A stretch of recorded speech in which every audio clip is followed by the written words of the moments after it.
in the background, Tinkerbell noise.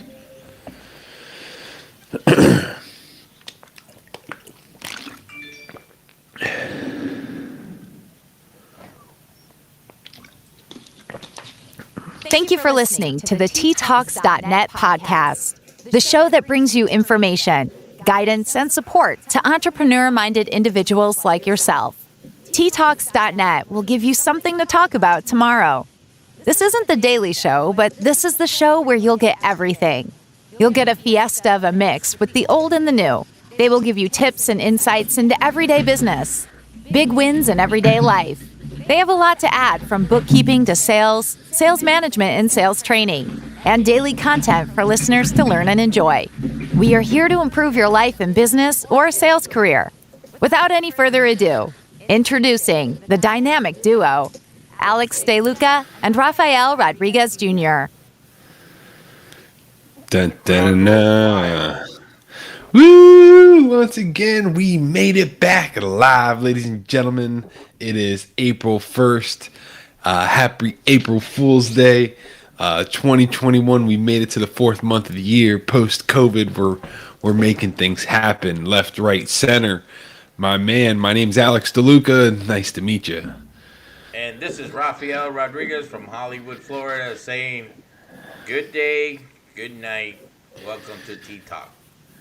Welcome to the T-Talks. T-Talks, 10 p.m. on the dot. We are live. East Coast, Florida, West Coast, Florida, making it happen.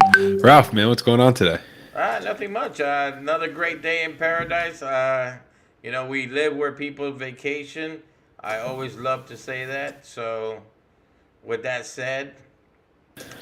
Isn't that the truth, right? Yeah. Party in paradise. We're in South Florida, so fortunate. People come to the beaches, for vacation, but I actually go to the mountains. So I go up there, everybody's like, oh, I go to Fort Lauderdale Beach. I'm like, yeah, that's life for me. Well, and, very fortunate. Well, one of the things that we wanted to talk about, we actually, started it yesterday, and we wanted to talk about sales management. Sales management. That was the T-Talk topic. There were so many to choose from. Is that what we're going with today? I think we should do sales management. Why is that a good thing? You tell me. Lovely opportunities to bring up all these different T-Talk topics. We've been going at it for 50 plus years, thanks to the old school and a little bit of new. But we're going to go live with some sales management tips, insights, big wins, and kind of throw a little life at you at the same time. No, absolutely. Well, regardless if you're a business owner, a manager that oversees salespeople, and realistically speaking, if you're a 1099 and you're independent, you got to manage yourself, don't you? You really do. Your time management's everything. But what is sales management? Well, it's a process. It's a lot of moving parts, and it's basically corralling, maintaining, and watching the process happen. A lot of planning is involved, strategic planning, daily planning. We talk about goals. It's a full circle, and you have so many different departments that you could be, in a management form. So sales management refers to the process of developing a marketing team, leading a marketing team, coordinating sales activity, implementing sales techniques. Because what's the general goal of sales management? It's to help a business achieve its sales objectives or ideally exceed them. I mean, we should always be, yesterday we talked about always shooting for 125%, right? 125% early.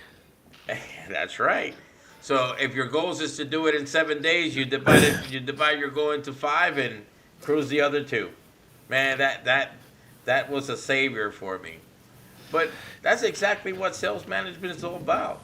It's about helping moving all the different pieces together.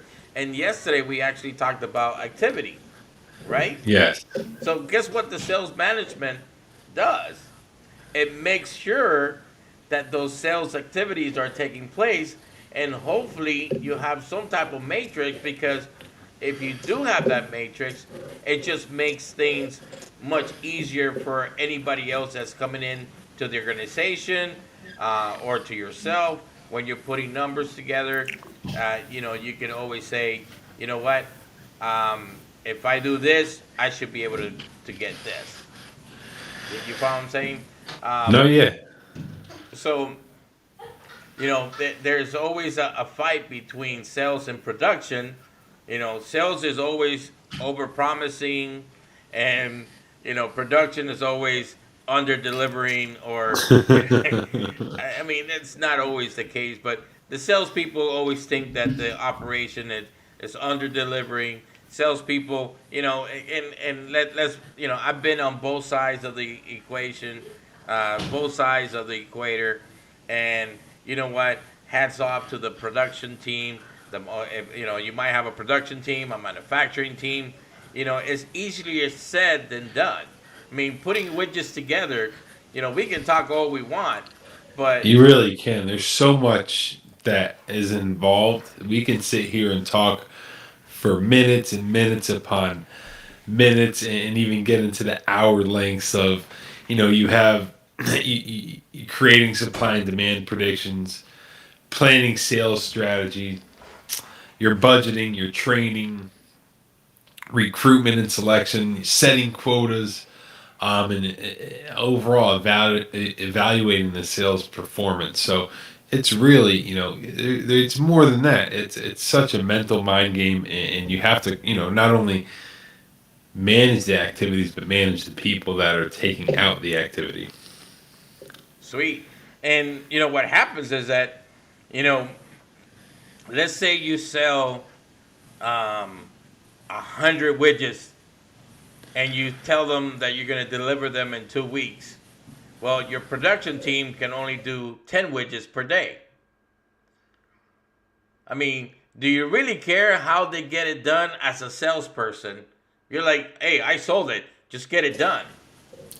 You really are, you're in a salesperson's shoes, and this one, when we talk about predicting and projecting for these situations at the same time to be ready for the influx that you take in. Or should the production team have people just sitting around waiting for sales to go ahead and pop up? It's a balancing act. It's a balancing act. So by having some type of sales management, and this is where the CRM With comes. predictions. The CRM starts helping you start predicting stuff that should be happening, and this is where your sales goals are so important, because it's not just your own personal sales goals, but it's that your goals are part of the company's goals.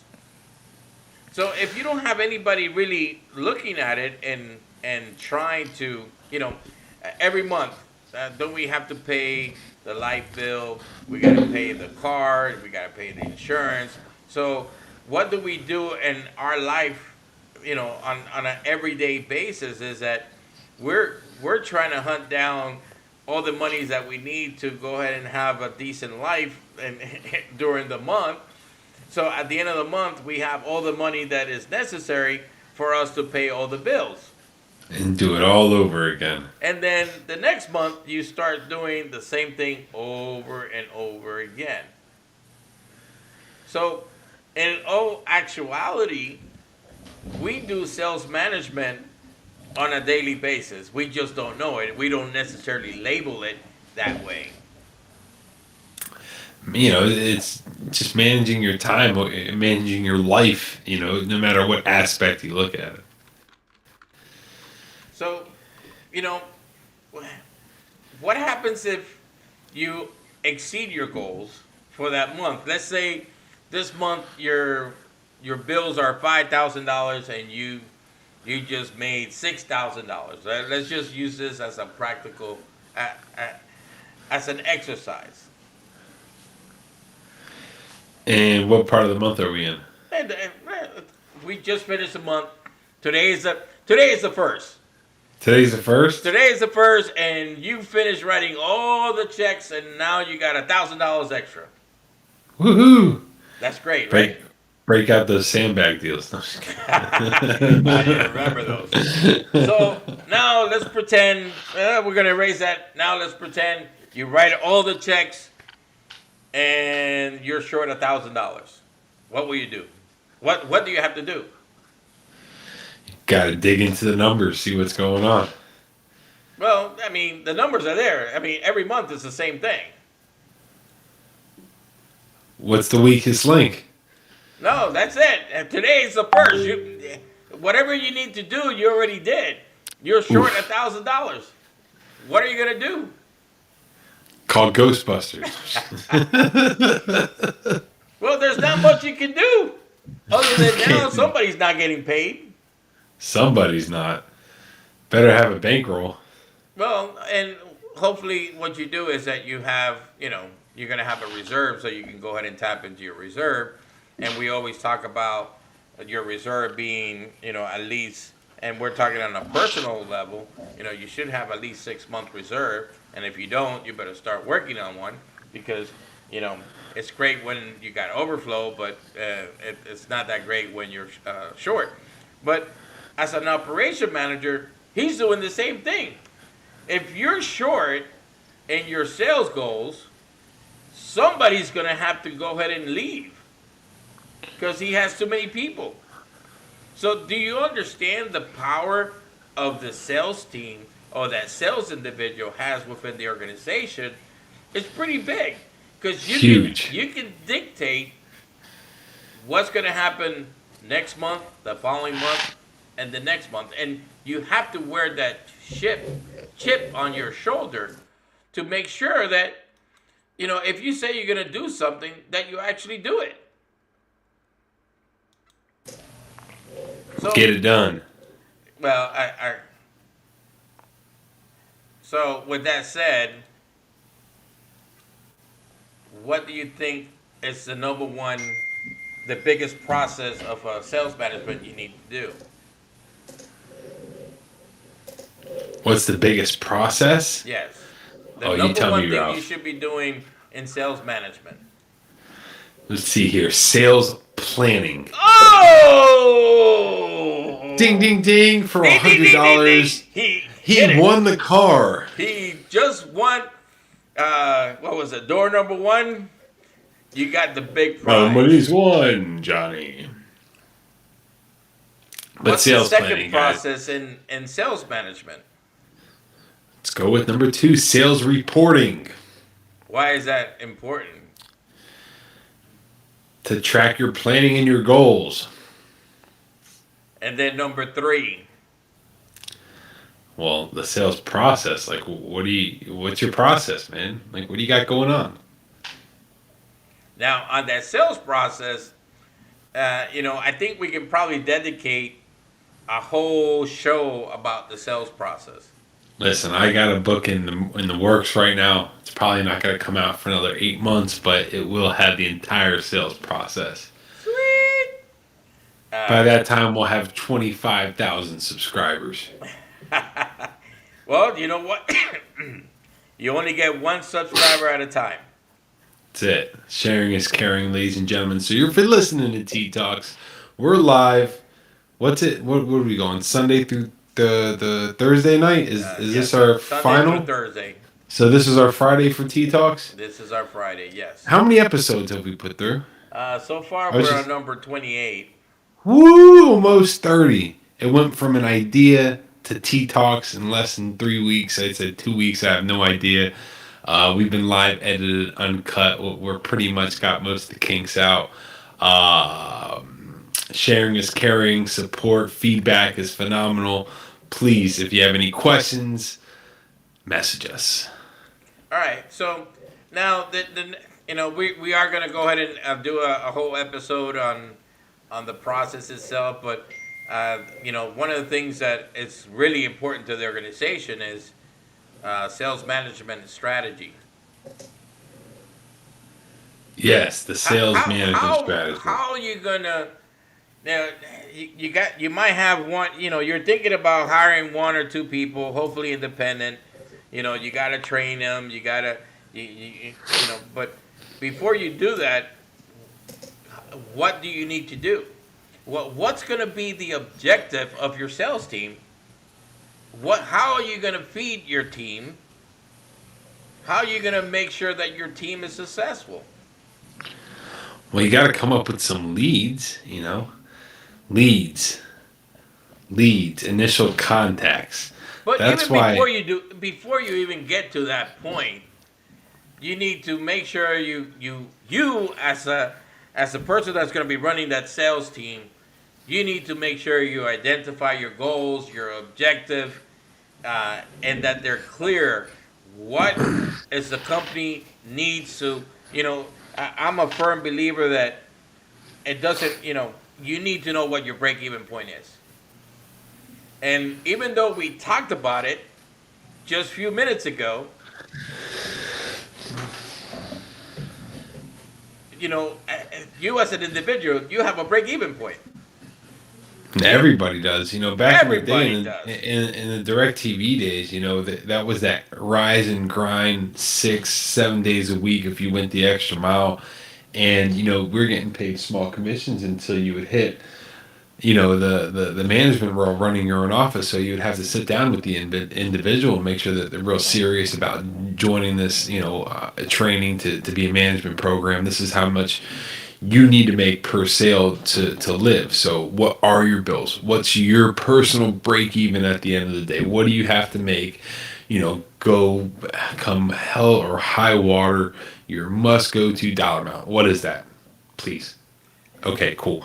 That's this, and this is now. What do we need to do to get there? And you can break that down into every little increment as possible. And we've talked about that before. We go off on another subject here as time's running, but 100% planning and following it through with the reporting. Yeah, it goes back to that. But one of the things that you should have already done as you're putting together your sales team is that you already identify your market, and now you know your product very well. You should be the expert within the organization about the product. You need to understand the benefits of your product very well. We always talk about the bullets. Having those bullets for your products for whatever it is. You got the pros and the benefits that you can use as bullets when you're trying to sell it. You got to make sure that you're transparent. Don't lie to your customer. Don't lie to your salespeople. Make sure you maintain some transparency. And here's a big one that you should know what your competitors are offering, so you know where you're at. You're taking all this information right out of our right out of our episode 7. I don't know which one, but right out of my mind, I wanted to reiterate all this. But yes, research, learn.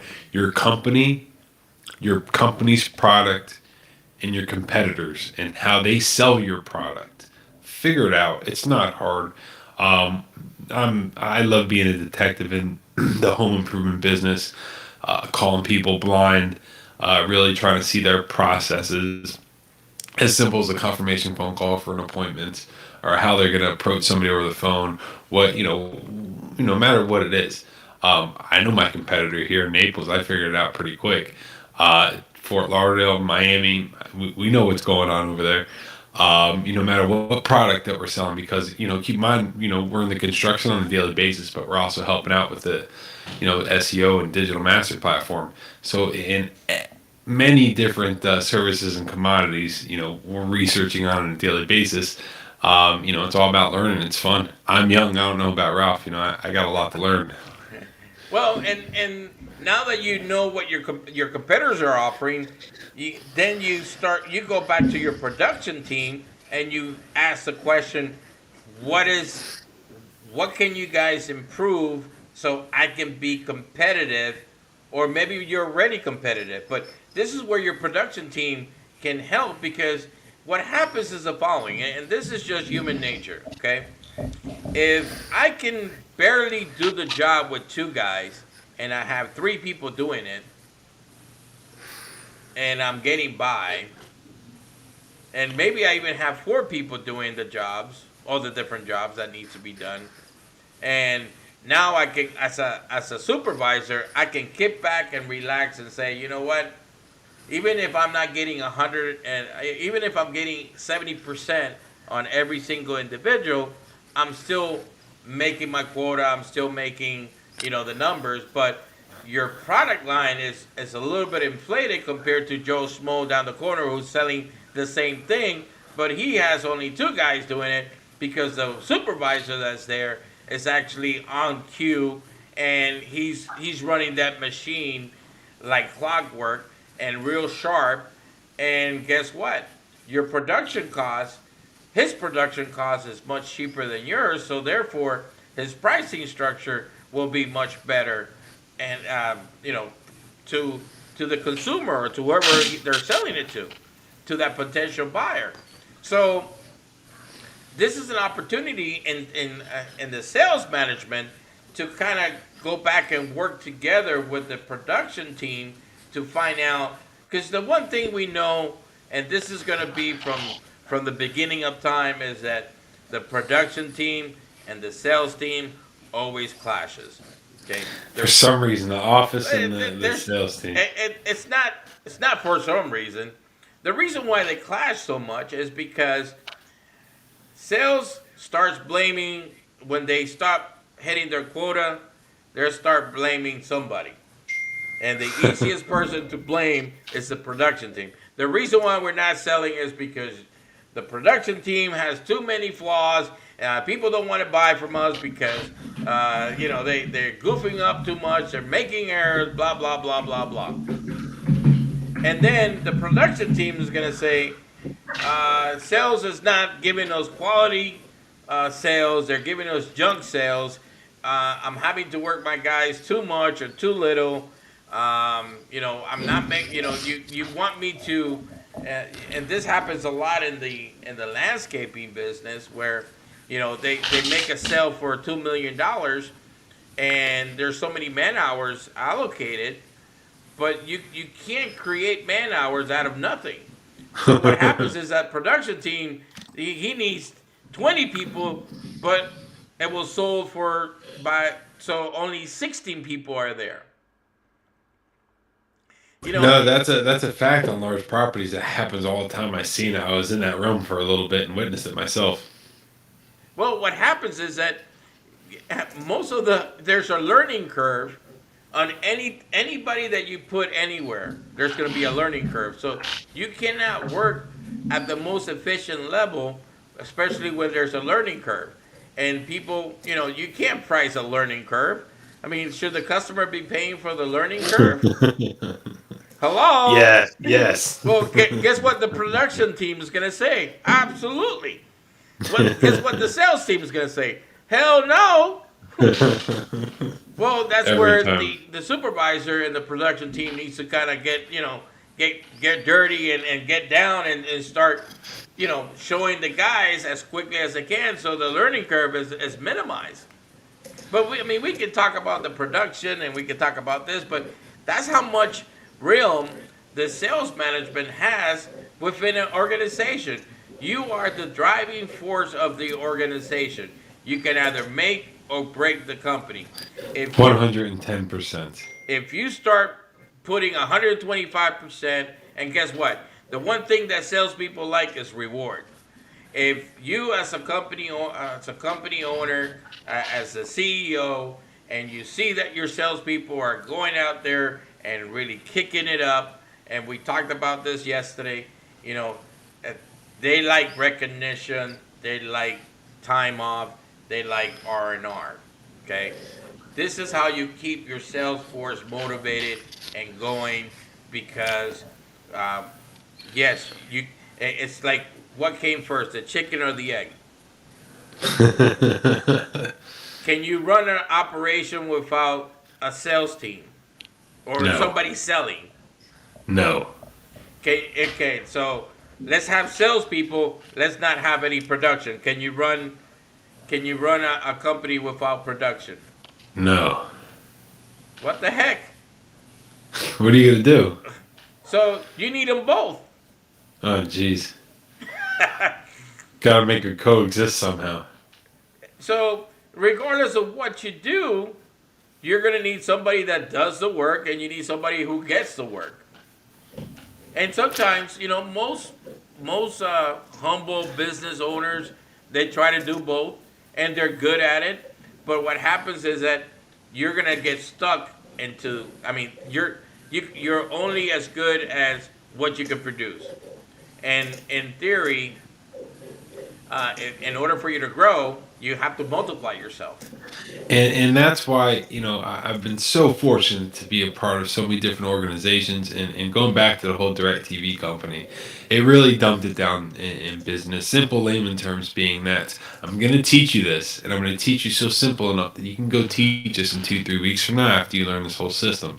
Show up with a pen and pad, be able to tell stories and get excited, and hey, you're good to go. But it's not science. It's repetition. And at the end of the day, that's what it is, because you're going to be doing the same thing over and over, and the cycle is always the same. I mean, All the time. either it doesn't matter that individual that bought from you at one point was a prospect, at one point was a lead, at one point you had to do a demo, a presentation, because they didn't just buy it because they said, oh, you know what, I want to buy a roof from you. How many times has that happened? The guy just sees, hey, nice truck. Hey, can I get a roof from you? Like, Yeah. Oh, sure. Yeah. No. I got a ladder in the back. Yo, hey, you a roofer guy? Hey. he's like, hold on. Yeah, I get a large Coke and a fry. You want a roof? All right. No, it doesn't happen. Yeah. I don't think people. I mean, people nowadays they research.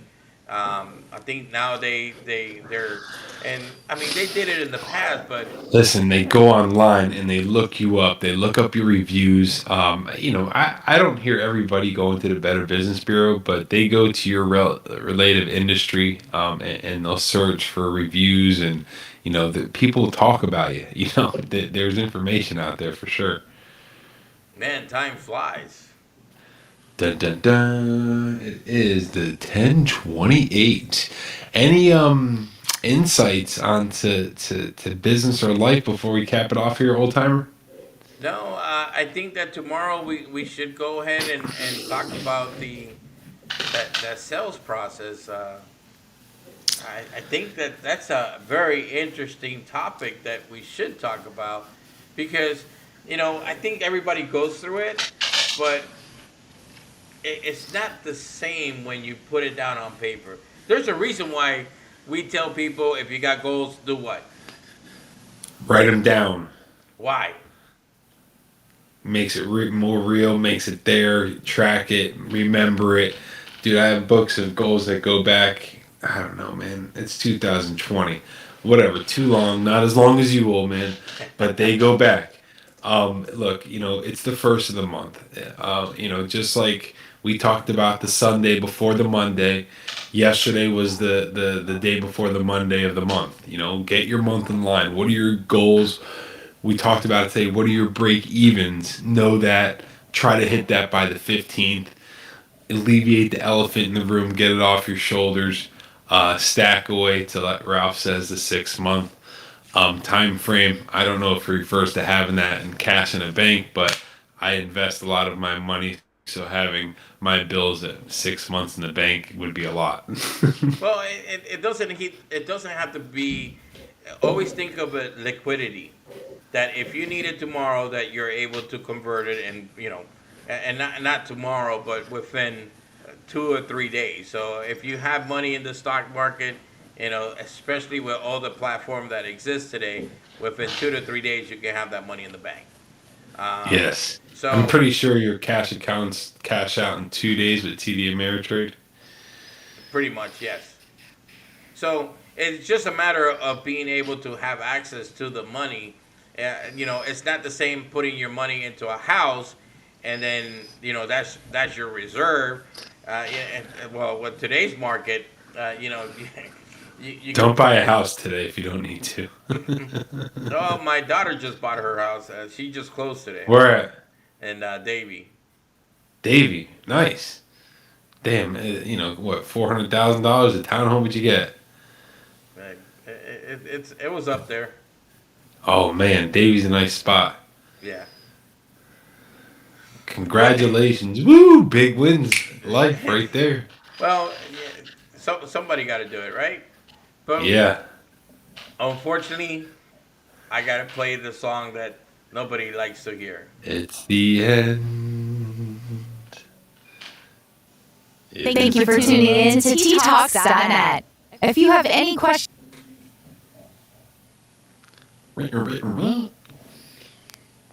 you for tuning in to ttalks.net. If you have any questions, comments, or something you want us to talk about, email us at raphael@ttalks.net or comment below. Please follow us on YouTube at ttalksnet and Facebook at ttalksnet. Please rate us and don't forget that sharing is caring. Thank you for your support. Till next time, we will talk later. Yes, sharing is caring, ladies and gentlemen. Thank you for tuning in to another Tea Talk episode. My name is Alex DeLuca, and peace out from Naples. And this is Rafael Rodriguez from Hollywood, Florida. Say goodnight.